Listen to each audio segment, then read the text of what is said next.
നമുക്ക് കിരണിന്റെയും കല്യാണിയുടെയും ഇന്നത്തെ നല്ലൊരു വിശേഷം കേട്ടാലോ. അങ്ങനെ ഇന്നത്തെ വിശേഷത്തെ നമ്മൾ കാണാൻ പോകുന്നത് നമ്മൾ എല്ലാവരും കാണാൻ കാത്തിരുന്ന് കുറച്ച് നല്ല വിശേഷങ്ങളാട്ടോ. അപ്പൊ എല്ലാവരും ഫുള്ള് സ്കിപ്പ് ചെയ്യാതെ കാണണം കേട്ടോ. അപ്പൊ നമുക്ക് നേരെ നമ്മുടെ വിശേഷത്തിലേക്ക് പോയാലോ. അങ്ങനെ അവസാനം പ്രകാശൻ ക്ഷേത്രത്തിൽ പോയി പ്രസാദമൊക്കെ വാങ്ങി തിരികെ രാഹുലിന്റെ അടുത്തേക്ക് വരുവാണ്. ഈ സമയത്ത് രാഹുൽ ചോദിച്ചു, എന്താടാ പ്രകാശ നീ ഇത്രയും താമസിച്ചെന്ന് ചോദിക്കണം. അത് പിന്നെ ക്ഷേത്രത്തിൽ കുറച്ച് തിരക്കുകളും കാര്യങ്ങളൊക്കെ ഉണ്ടായിരുന്നു, പിന്നെ കുറച്ച് സമയം ഇരുന്ന് പ്രാർത്ഥിച്ചു എന്ന് പറയണം. അല്ല, നിനക്ക് ഈയിടെയായിട്ട് ഇത്തിരി പ്രാർത്ഥന കൂടിയിട്ടുണ്ടല്ലോ, എന്താന്ന് ചോദിക്കണം. എന്താ ഇപ്പൊ പ്രാർത്ഥിക്കണ്ടേ? ഈ സമയത്തല്ല നമ്മൾ പ്രാർത്ഥിക്കേണ്ടതെന്ന് ചോദിക്കാം. അല്ല, എന്താ പ്രാർത്ഥിച്ചെന്ന് ചോദിക്കാം. അത് പിന്നെ എന്റെ മോൻ എത്രയും പെട്ടെന്ന് ജയിലിൽ നിന്ന് പുറത്തു വരണം.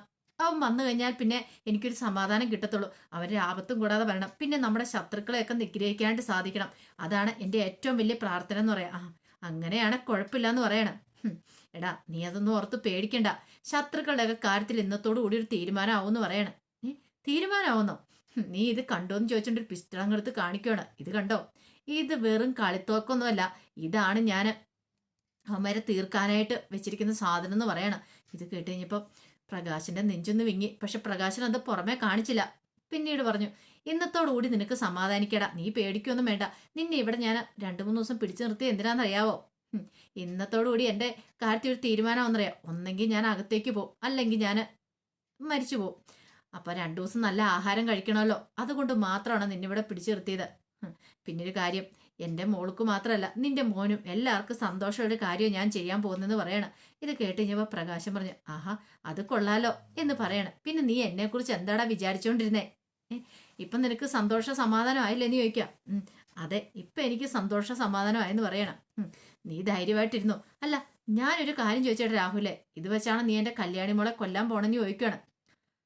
ഇത് കേട്ട് കഴിഞ്ഞപ്പോ രാഹുൽ ചോദിച്ചു, നീ എന്താ പറഞ്ഞേ? അല്ല രാഹുൽ സാറെന്ന് പെട്ടെന്ന് ഞാനിങ്ങനെ രാഹുലേന്ന്, അല്ല നീ എന്താ പറഞ്ഞ കല്യാണി മോളോ? അത് പിന്നെ ഞാന് പെട്ടെന്ന് പ്രകാശന് നേർക്ക് തോക്ക് ചൂണ്ടുവാണ് രാഹുല്. ഓഹോ, അപ്പൊ നീ അവളെ സ്നേഹിക്കാൻ തുടങ്ങിയിട്ടുണ്ടല്ലേ? എന്റെ മോളുടുപ്പളെ പലരും പറഞ്ഞെങ്കിലും ഞാനൊന്നും വിശ്വസിച്ചില്ല. ഇപ്പൊ നിനക്ക് അവളോട് ഭയങ്കര കാര്യമാണ്, സ്നേഹമാണ്. ഇപ്പൊ എനിക്കൊരു കാര്യം മനസ്സിലാടാ, നിന്റെ നാവിൽ നിന്ന് തന്നെയാന്ന് കേട്ടെന്ന് പറഞ്ഞോണ്ട് നെറ്റിയിലേക്ക് അങ്ങോട്ട് പിസ്റ്റൾ അമർത്തുവാണ്. ഈ സമയത്ത് പ്രകാശം പറഞ്ഞു, എടാ രാഹുലെ, നീ ഒന്നും മര്യാദക്കിരിക്കുക, ഞാനൊന്നും പറയുന്നൊന്ന് കേൾക്കാൻ പറയണ. വേണ്ട, കൂടുതലൊന്നും പറയണ്ട, എനിക്കിപ്പോ എല്ലാം മനസ്സിലായെന്ന് പറയണ. എടാ ഇല്ല, ഞാൻ കല്യാണി മോളെന്ന് പറഞ്ഞു, അത് ശരി തന്നെയാ. പക്ഷെ എന്താന്ന് പറയാ അങ്ങനെ പറഞ്ഞത്? ഞാൻ പ്രാക്ടീസ് ചെയ്യുമായിരുന്നു കുറച്ച് നാളായിട്ട്. ഞാൻ അങ്ങനെ കല്യാണി മോളെന്നല്ലേ പറഞ്ഞിരിക്കുന്നേ. എന്താണെന്നറിയാവോ? അവരുടെയൊക്കെ മുന്നിൽ അഭിനയിക്കുന്ന സമയത്ത് അങ്ങനെ പറഞ്ഞില്ലെങ്കിൽ കല്യാണി എന്നൊക്കെ പറഞ്ഞ് അവർക്ക് സംശയം തോന്നുമല്ലോ, അതുകൊണ്ട് മാത്രമാണ്. അപ്പൊ എല്ലാവർക്കും എന്നിലൊരു വിശ്വാസം വേണ്ടേ, അതുകൊണ്ട് ഞാൻ കല്യാണി മോളെ, കാദംബരി മോളെ, കാർത്തി മോളെ എന്നൊക്കെ പറഞ്ഞാണ് അഭിസംബോധന ചെയ്ത് സംസാരിച്ചുകൊണ്ടിരുന്നത്. അതുകൊണ്ടാടാ, അല്ലാതെ വേറൊന്നും ഉദ്ദേശിച്ചില്ല. നീ ഉദ്ദേശിച്ചു മനസ്സിൽ കരുതുന്ന പോലെ എനിക്ക് അവളോട് സ്നേഹവും കാര്യങ്ങളും ഒന്നുമില്ല. അങ്ങനെ എന്തേലും ഉണ്ടായിരുന്നെങ്കിൽ ഞാൻ പിന്നെ നിന്റെ അടുത്തേക്ക് വരുവോ? ഒരിക്കലും ഇല്ല എന്ന് പറയണം. ഇത് കേട്ടപ്പോൾ രാഹുൽ പറഞ്ഞു, അങ്ങനെയാണെ കുഴപ്പമില്ല. വീണ്ടും ഒന്നുകൂടെ ആ പിസ്റ്റൾ എടുത്ത് അവന്റെ നെറ്റിയിലേക്ക് വെക്കണം പ്രകാശിന്റെ. എന്നിട്ട് പറഞ്ഞു, ഒരു കാര്യം ഞാൻ പറഞ്ഞേക്കാം, ഇനി എന്നെ ചതിക്കാനെങ്ങാനോ പുറപ്പാടെങ്കിൽ നിന്റെ തല ഇവിടെ കിടന്ന് ചെതറും. ഞാൻ പറഞ്ഞില്ല കേട്ടില്ലെന്ന് വേണ്ട. പിന്നെ നീ ജീവനോടെ ഉണ്ടാകത്തില്ല. എന്നെ ചതിച്ചാൽ ഞാൻ ഒരുത്തനെ ഞാൻ വെറുതെ വിടത്തില്ലെന്ന് പറയണം. പ്രകാശം പറഞ്ഞു, അതൊന്നും ഓർത്ത് വിഷമിക്കേണ്ട രാഹുൽ സാറേ, എല്ലാ കാര്യങ്ങളും ധൈര്യമായിട്ട് നടത്തി മുന്നോട്ട് പോയിക്കോ. എന്തിനും ഏതിനും ഞാൻ കൂടെ ഉണ്ടെന്ന് പറയണം. പിന്നീട് രാഹുലിന്റെ കുറച്ച് പൈസ എടുത്ത് പോക്കറ്റിൽ നിർത്തി പ്രകാശിന്റെ കയ്യിലേക്ക് വെച്ചു കൊടുത്തു. നീ ഇത് വെച്ചോളാൻ പറയണം. ഇതെന്തിനാ? അല്ല, 2 ദിവസം നീ എനിക്ക് ആഹാരമൊക്കെ ഉണ്ടാക്കി തന്നല്ലേ, ഇപ്പോഴത്തെ നിന്റെ ചെലവനുസരിച്ച് നിനക്ക് 1.5 മാസം കഴിയാനുള്ള പൈസയുണ്ട്. ഇത് കുറെ പൈസ ഉണ്ടല്ലോ. നീ അങ്ങനെ ഞാൻ അകത്തു പോയാലും ഇനിയിപ്പം ഞാൻ മരിച്ചു പോയാലും സന്തോഷമായിട്ട് ജീവിക്കുക. അങ്ങനെയൊക്കെ പറഞ്ഞിട്ട് രാഹുൽ അങ്ങോട്ടേക്ക് എഴുന്നേക്കുവാണ്. പ്രകാശിന്റെ മനസ്സിലേക്ക് പല പല ചിന്തകളും വരുവാണ്. ആ സമയം കല്യാണിന്റെ അടുത്തായിരുന്നു രൂപയും ചന്ദ്രസേനും ഒക്കെ. കല്യാണിട്ട് പറഞ്ഞു, മോളെ ഞങ്ങൾക്ക് പോകാൻ ഒട്ടും മനസ്സില്ല, നീ നിർബന്ധിച്ചുകൊണ്ട് മാത്രം. എന്തിനാ അച്ഛാ, നിങ്ങൾ പോയി കിടന്ന് ഉറങ്ങിക്കോ, ഒരു കുഴപ്പമില്ല. ഇതേ ഇപ്പൊ തന്നെയാണ് കിരണേട്ടന് അച്ഛൻ ഏർപ്പാടാക്കി ആൾക്കാരോട് സംസാരിച്ച് പുറത്തുണ്ട്. പുറത്ത് വീടിന് ചുറ്റും ആൾക്കാരുണ്ട്. പിന്നെ എന്തിനാ അച്ഛനും അമ്മയ്ക്ക് ഇത്ര ടെൻഷൻ അടിക്കുന്നേ? എനിക്കൊന്നും സംഭവിക്കാൻ പോയില്ലെന്ന് പറയണം. അത് കേട്ടപ്പോൾ രൂപ പറഞ്ഞു, എന്നാലും മോളെ ഞങ്ങൾക്ക് പേടിയുണ്ടെന്ന് പറയണം. എന്തിനാ പേടിക്കണേ? വീടിന് ചുറ്റും ആൾക്കാരെ ഏർപ്പാടാക്കിയിട്ടുണ്ടല്ലോ. അച്ഛൻ്റെ ഗുണ്ടകളെ ഏർപ്പാടാക്കിയിട്ടുണ്ട്, കിരണേട്ടനുണ്ട്. പിന്നെ എന്തിനാ പേടിക്കേണ്ട കാര്യമില്ല. ആരോ എന്തോ ഒരു മെസ്സേജ് അയച്ചെന്ന് വെച്ചോണ്ട് ചിലപ്പോൾ നമ്മളത് പറ്റിക്കാൻ വേണ്ടി ആയിരിക്കും എന്ന് പറയണം. രൂപ പറഞ്ഞു, അന്നും പറഞ്ഞ് വിശ്വസിച്ചോണ്ടിരിക്കാൻ നമുക്ക് പറ്റില്ല മോളെ. ഒരു പക്ഷേങ്കില് ഇതെങ്ങാനും അതെ ആ രാഹുൽ എന്ന് പറയുന്ന ദുഷ്ടം ചെയ്ത പ്രവൃത്തിയാണെന്നും പറയാൻ പറ്റില്ല. അങ്ങനെയാണെങ്കിൽ അയാൾ ഇങ്ങോട്ടേക്ക് വരുമെന്ന് പറയാം. വന്നാലും ഇനി അയാൾ ഇവിടുന്ന് ജീവനോടെ പോകുന്ന അച്ഛനും അമ്മയ്ക്കും തോന്നുന്നുണ്ടോ? ഒരിക്കലും ഇല്ല. അവന്റെ അന്തയും കുറിക്കുമെന്ന് ഇവിടെ കിരണേട്ടൻ മാത്രമല്ല ചുറ്റും കുറെ ആൾക്കാരെ നിർത്തിയിട്ടുണ്ടല്ലോ എന്ന് പറയണം. അങ്ങനെയാണെ കുഴപ്പമില്ല. ഇതേ മോളെ എന്തെങ്കിലും ആവശ്യമുണ്ടെങ്കിൽ വിളിക്കണോട്ടോ എന്ന് പറയണം. അതൊന്നും കുഴപ്പമില്ല അച്ഛാ. എന്നാ ശരി ഞങ്ങൾ ഇറങ്ങട്ടെ എന്ന് പറയണം. ഇന്നിനി ചെന്നാലും ഉറക്കം നടക്കുമെന്നൊന്നും തോന്നില്ല. അതൊന്നും കുഴപ്പമില്ല അച്ഛാ. വെറുതെ എന്തിനാ ഇവിടെ നിന്ന് ഉറക്കളിക്കുന്നത്? അതിന്റെ കാര്യമൊന്നുമില്ല. എനിക്കൊന്നും സംഭവിക്കാൻ പോകുന്നില്ലെന്ന് പറയണം.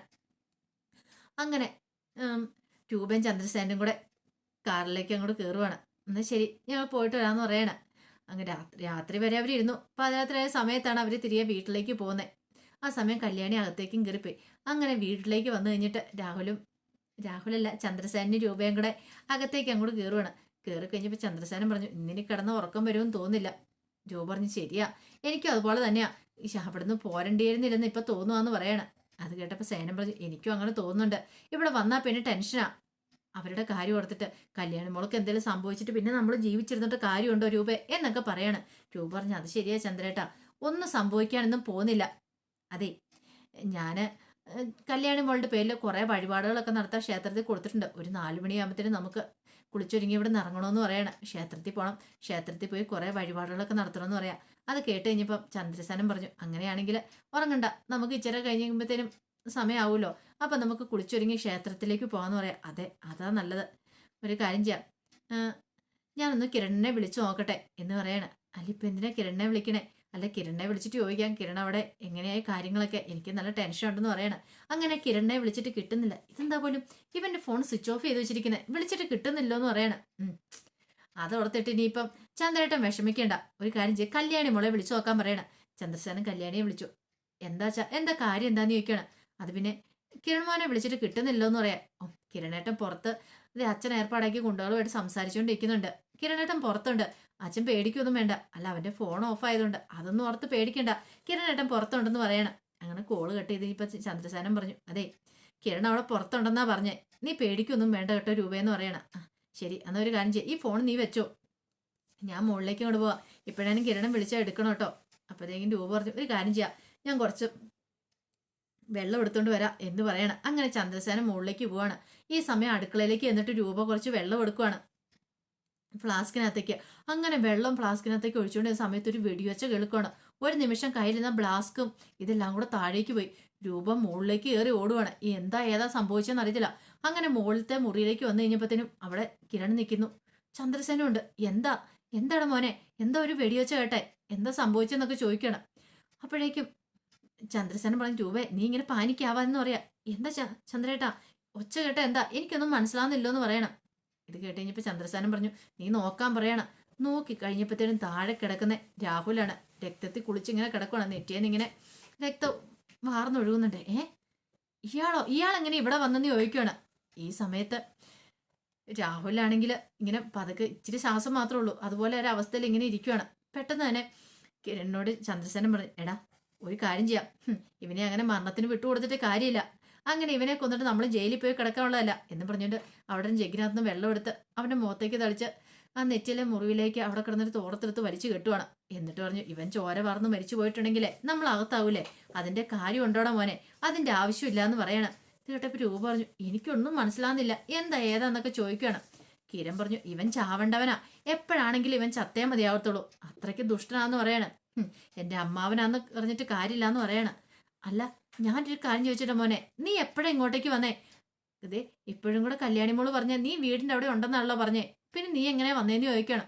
ഇത് കേട്ടപ്പോ കിരൺ പറഞ്ഞു, ഇങ്ങേരെ പോത്തിന്റെ പുറത്ത് കയറി ഇങ്ങോട്ടേക്ക് വന്നിട്ടുണ്ടെന്ന് അറിഞ്ഞ ആ നിമിഷം ഞാൻ ഇവിടെ എത്തിയതാന്ന് പറയണേ. ആരാ മോനെ, ആരാ നിന്നോടത് പറഞ്ഞെന്ന് ചോദിക്കാം.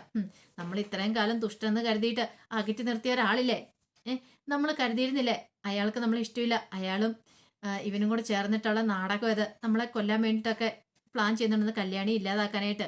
പക്ഷേങ്കിൽ അതൊന്നും ആയിരുന്നില്ല സത്യം എന്ന് പറയണം. അവിടെയാണ് പ്രകാശിന്റെ നിരപരാധിത്വം. പ്രകാശൻ ഇപ്പൊ നല്ലവനാന്നുള്ള സത്യം കിരണൊക്കെ തിരിച്ചറിയുന്നത്. അങ്ങനെ കിരണ കഥ അങ്ങോട്ട് പറയണം.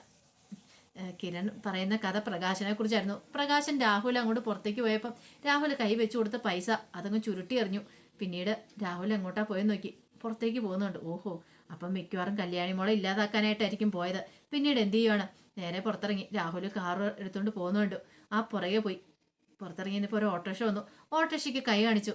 പിന്നീട് ഓട്ടോറിക്ഷക്കാരനോട് പറഞ്ഞു, അതെ ആ കാറിന്റെ പിന്നാലെ വിടാൻ പറയണം.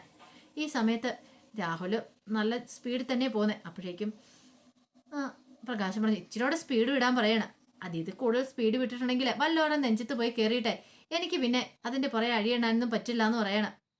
പ്രകാശിന് എന്ത് ചെയ്യണമെന്ന് അറിയത്തില്ല. കാറ് നല്ല സ്പീഡിലാണ് പോകുന്നത്. അല്ല ഇവനെന്താ ഇങ്ങോട്ടേക്ക് പോകുന്നത്? കല്യാണി മോളെ ഇല്ലാതാക്കണമെന്നല്ലേ ഭീഷണി മുഴക്കിയിരിക്കുന്നത്. അങ്ങനെയാണെങ്കിൽ ഈ വഴിക്ക് പോകേണ്ട കാര്യമില്ലല്ലോ എന്നൊക്കെ പ്രകാശം വിചാരിക്കുക.